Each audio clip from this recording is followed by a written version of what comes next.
BNP বিদেশি বন্ধুহীন নয়, যারা গণতন্ত্র সুশাসনের পক্ষে তারাই মিত্র বলছেন নেতারা। দলটির হাতে ইস্যু নেই মন্তব্য ওবায়দুল কাদেরের। আমরা তো কোনো প্রকার হস্তক্ষেপ, দমন, নিপীড়ন যেগুলো তাদের মুখের ভাষা, এগুলো তো বাস্তবে নেই। না, বিএনপির বিদেশি বন্ধু তো সবাই, কারণ যারা গণতন্ত্রের পক্ষে কথা বলছে তারা বিএনপির বন্ধু। যমুনা টিভিতে প্রতিবেদন প্রচারের পর হাসপাতালে কোচিং ক্লাস বন্ধ করল ঢাকা মেডিকেল কলেজ। চিকিৎসক ও শিক্ষার্থীর বাইরে রোগীর পরীক্ষা নয়। দিন দিনই বসবাসের অযোগ্য হয়ে উঠছে রাজধানী আর ছোট বড় শহর। পরিকল্পনাবিদরা বলছেন নেই নগরবিধি, শিগগিরই নীতিমালা অনুমোদনের আশ্বাস মন্ত্রীর। ধর্ষণের অভিযোগে বাংলাদেশ জুজুৎসু অ্যাসোসিয়েশনের সাধারণ সম্পাদক সহ 2 জন গ্রেফতার। যমুনা টিভিতে সম্প্রচারিত বিশেষ প্রতিবেদন দেখে র্যাবের অভিযান।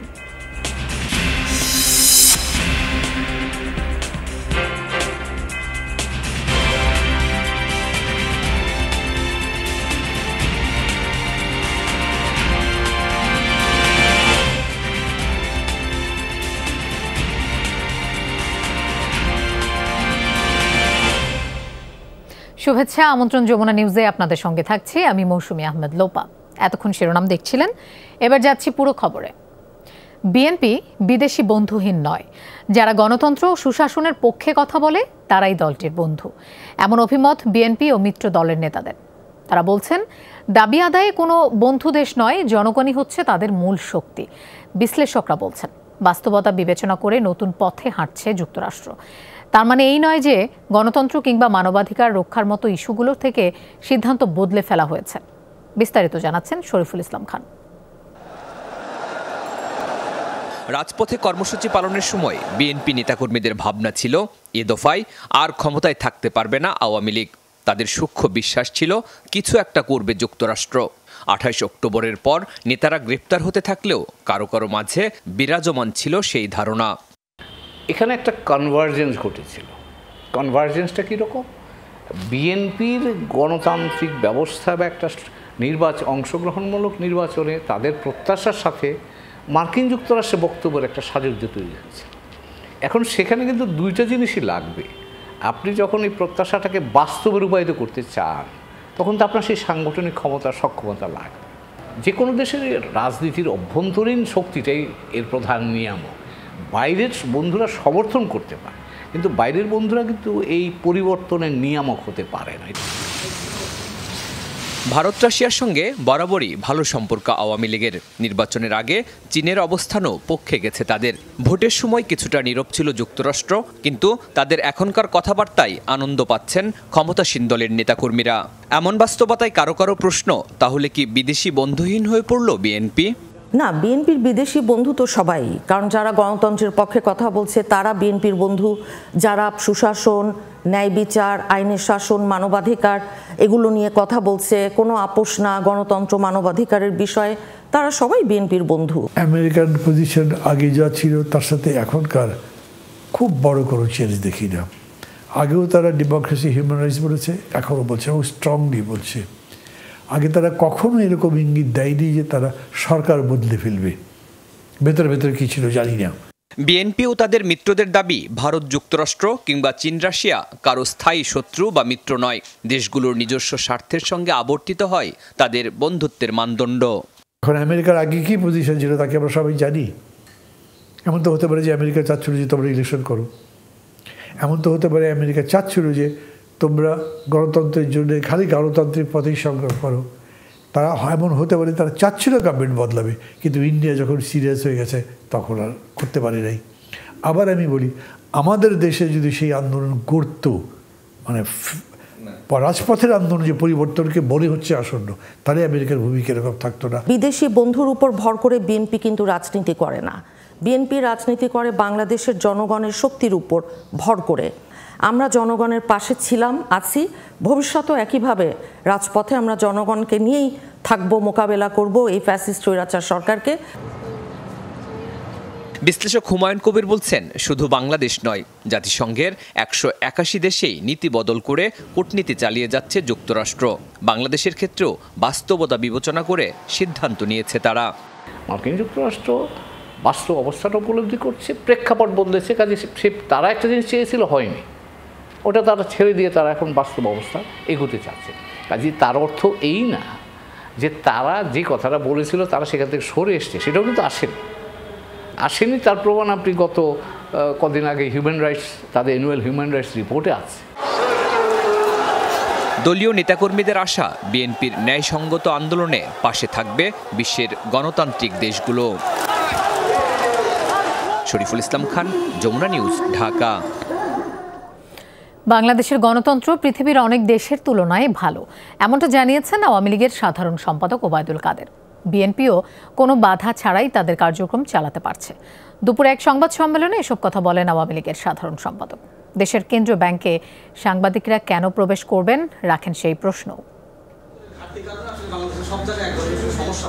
সমসাময়িক বিভিন্ন ইস্যুতে কথা বলতে দুপুরে দলের সভাপতির রাজনৈতিক কার্যালয়ে সংবাদ সম্মেলন করেন আওয়ামী লীগ সাধারণ সম্পাদক।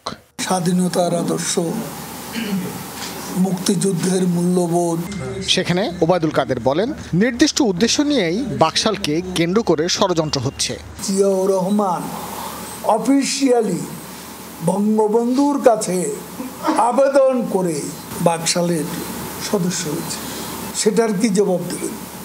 কোনো ইস্যু না থাকায় গণ অভ্যুত্থান থেকে বিএনপি এখন লিফলেট বিতরণে নেমে এসেছে বলেও জানান আওয়ামী লীগ সাধারণ সম্পাদক। তারা সবার সমাবেশ করতে পারছে বিনা বাধা।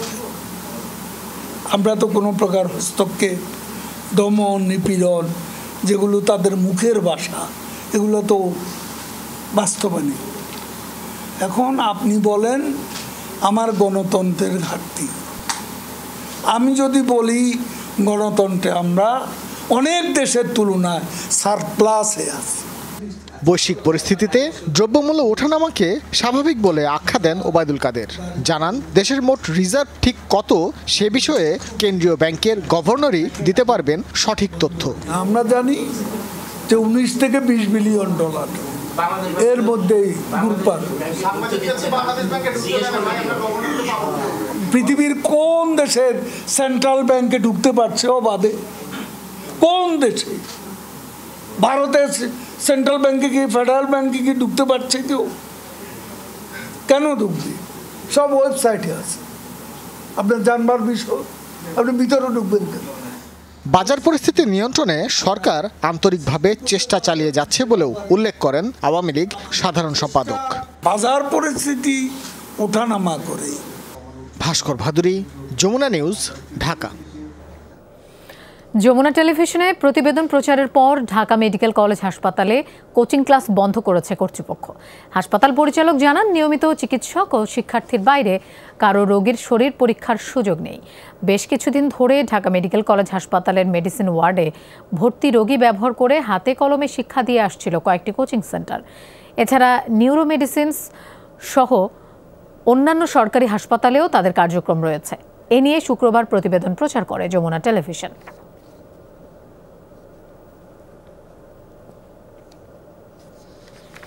মুক্তিযুদ্ধের চেতনাকে অক্ষুণ্ণ রাখতে সামাজিক আন্দোলন গড়ে তোলার উপর গুরুত্ব আরোপ করলেন রাষ্ট্রপতি মোহাম্মদ শাহাবুদ্দিন।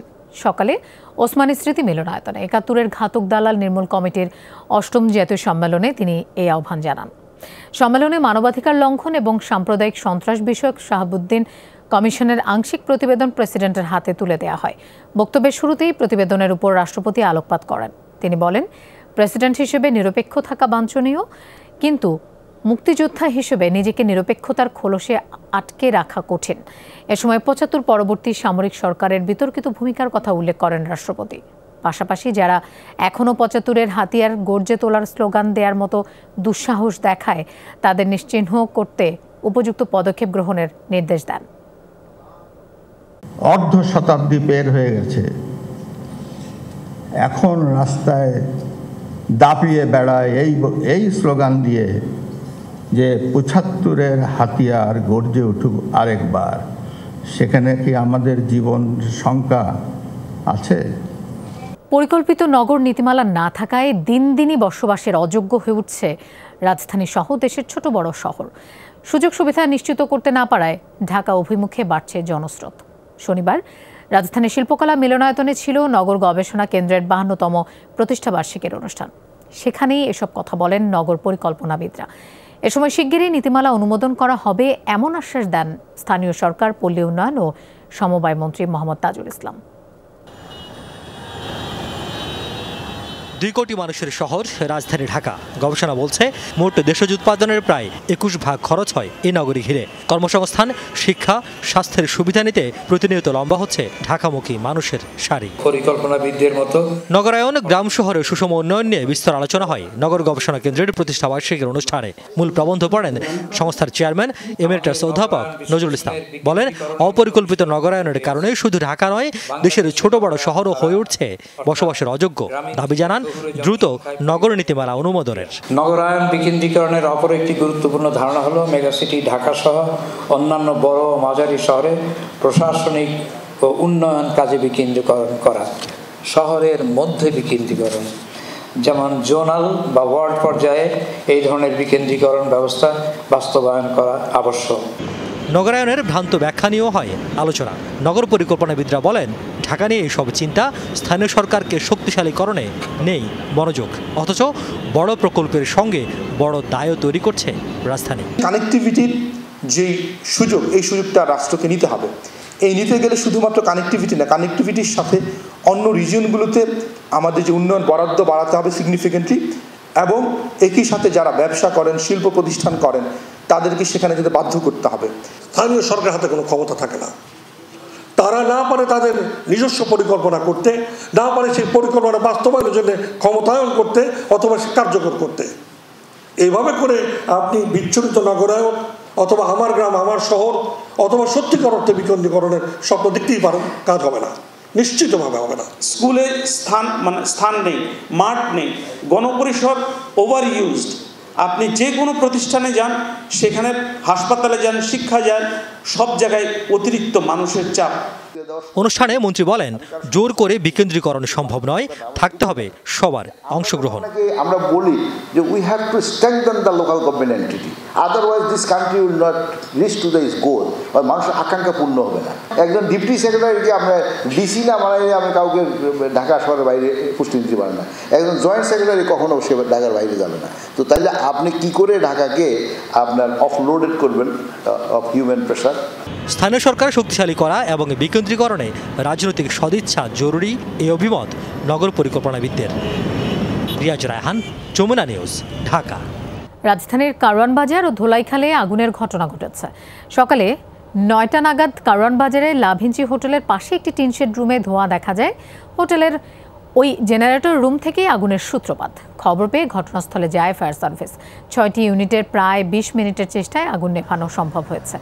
আগুনের কারণে হোটেলের পাশের 2টি আড়ত আংশিক ক্ষতিগ্রস্ত হয়, তবে কোনো প্রাণহানি বা বড় ধরনের ক্ষয়ক্ষতি হয়নি। ফায়ারের পাইপ নিয়ে এসে লাগিয়ে দিয়ে আমি তাৎক্ষণিকভাবে ফায়ার রানিং করে পানি দিয়ে লিবানির জন্য সক্ষম হয়ে গেছি। সবাই পানি মারতেছি, তারপর এখানে ফায়ার সার্ভিস খবর দেওয়া হয়েছে। তারপরে 10-15 মিনিট পর ফায়ার সার্ভিস আসছে, আসার পরে তারা ফায়ার সার্ভিসটা এরা আগুনটা নিভে এসেছে। সবাই মিলে খুব অল্প সময়ের মধ্যে আগুনকে আয়ত্তে এনে নির্বাপন করতে সক্ষম হয়েছি। আমাদের কাছে কোনো আহত বা নিহত হওয়ার এই ধরনের কোনো সংবাদ আমরা এখনও পাইনি। তবে আগুন লাগার কারণটা যেটা প্রাথমিকভাবে ধারণা করছি যে জেনারেটর চলছিল, সেই জেনারেটর থেকেই গোলযোগের কারণে আগুনের সূত্রপাত হয়েছে। এদিকে সকাল 10:30টার দিকে ধোলাইখালে টিপু সুলতান রোডের একটি বাণিজ্যিক ভবনের 2য় তলায় লাগা আগুন ঘণ্টাখানেকের চেষ্টায় দুপুর 12টার দিকে নিয়ন্ত্রণে এনেছে ফায়ার সার্ভিস। ভবনটির 2য় তলায় বেসরকারি মিউচুয়াল ট্রাস্ট ব্যাংকের একটি শাখা রয়েছে। ফায়ার সার্ভিস জানায়, অগ্নিকাণ্ডে কোনো হতাহতের খবর নেই। আগুন খুব একটা দেখা না গেলেও ধোঁয়ায় ওই এলাকা আচ্ছন্ন হয়েছিল। জ্বালানোর ভিতরে ইনভলভ করছে কিনা এটা আমি সঠিক দেখি নেই। তারপরে দেখি এসির থেকে অনেক ধোঁয়া বেরোতেছে। ট্রান্সফরমার ব্রাস্ট হয়েছে, তারপরে এসিতে ওটা হয়তো বা একটা রিফ্লেকশনের ওটার থেকেই এই পরিস্থিতিটা তৈরি হয়েছে। 5টা ইউনিটে এসে কাজ শুরু করে দিই আমরা। 11:45 সময় আগুন নিয়ন্ত্রণে আসে এবং দেখলেন যে আমাদের 11:57 সময় ফায়ার পুরো নিয়ন্ত্রণ এবং ফায়ার আউট হয়ে যায়, আগুন নির্বাপন করতে সম্মতি। এখানে এসির থেকে আগুনটা লেগেছিল আমরা যেটা দেখতে পারলাম, এবং আমাদের এখন ড্যাম্পিংয়ের কাজ চলছে। বঙ্গোপসাগরে দেখা দিয়েছে লঘুচাপের সম্ভাবনা, যা ২০ তারিখের পর ঘূর্ণিঝড়ে পরিণত হতে পারে, এমন পূর্বাভাস দিয়েছে ঝড় সতর্কীকরণ কেন্দ্র। সকাল থেকেই রাজধানী সহ দেশের বিভিন্ন জেলায় আকাশ মেঘলা, কোথাও কোথাও হয়েছে গুঁড়ি গুঁড়ি বৃষ্টি। এতে কিছুটা স্বস্তি ফিরেছে জনজীবনে। আবহাওয়া অফিসের পূর্বাভাস রয়েছে হালকা থেকে ভারী বৃষ্টিপাতের সম্ভাবনা। সকাল সকাল রাজধানীতে স্বস্তির বৃষ্টি, টানা বা ভারী না হলেও গুড়ি গুড়ি বৃষ্টিপাত দূর করেছে তাপপ্রবাহের রেশ। সকাল ৮টার পর রাজধানীর শাহবাগ, বাংলা মোটর, কারওয়ান বাজার, ফার্মগেট, ধানমন্ডি, বারিধারা সহ বিভিন্ন এলাকায় হয় বৃষ্টিপাত।